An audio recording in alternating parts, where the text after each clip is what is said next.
ফলগুলোর size দেখছেন, just অসাধারণ, অনেক বড় সাইজে। এটা মোচড় দিয়ে এভাবেই করতে হয়, ছিঁড়তে হয়, নালে এই যে সাইডে যে কাঁটাগুলো এগুলো হাতে লেগে যায়।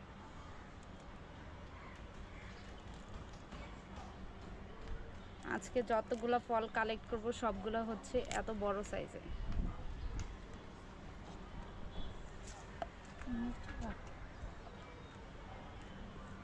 তো এই সাইডেও ধরছে।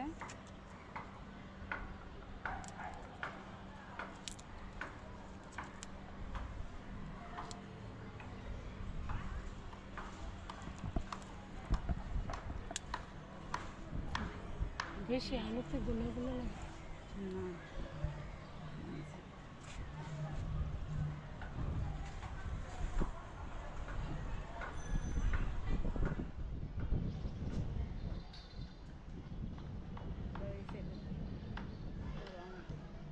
এই যে